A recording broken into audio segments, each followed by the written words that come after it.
चौथे स्कंद के 13वें अध्याय का अब हम दूसरा भाग करते हैं। दूसरा भाग हम यहाँ से, पहला भाग हमने यहाँ पर ख़त्म कर दिया था, यहाँ से दूसरा भाग शुरू करते हैं।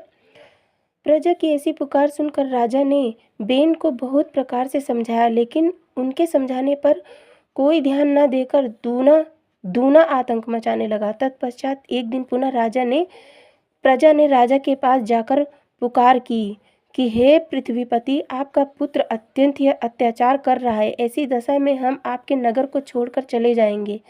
यह सुनकर राजा ने पुनः बेन को बुलाकर डांटते हुए कहा कि तू व्यर्थ ही प्रजा को कष्ट मत दिया कर। राजा के डांटने पर बेन रुदन करता हुआ अपनी माता सुनीता के पास चला आया और उससे इस प्रकार कहने लगा, हे माता, राजा मेरा कुछ भी सम्मान न करके मुझे बिना कारण ही डांटते डपटते रहते हैं, इसलिए अब मैं घर को त्याग कर कहीं अन्यत्र चला जाऊंगा। बेन की माता सुनीता भी अत्याचारिणी थी, इसलिए वह भी अपने पुत्र के ऐसे वचन सुनकर कहने लगी, हे पुत्र, वृद्धावस्था आने के कारण तेरे पिता की मति भ्रष्ट हो गई है।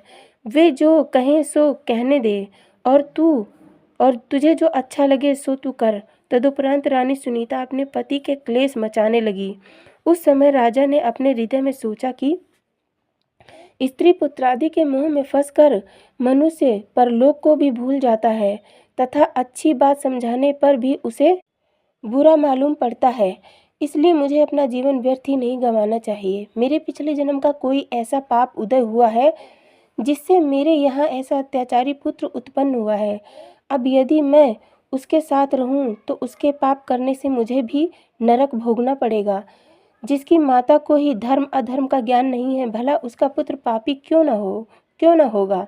मुझे ऐसे अत्याचारियों के साथ में रहना उचित नहीं, क्योंकि बुरी संगति में रहने से कभी सुख नहीं मिलता है।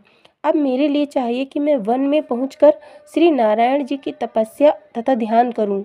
इस प्रकार दृढ़ विचार करके राजा सब सांसारिक बंधनों से विरक्त होकर वन में जाकर तपस्या करने लगा, परंतु उनके घर से निकल जाने का हाल कोई न जान सका।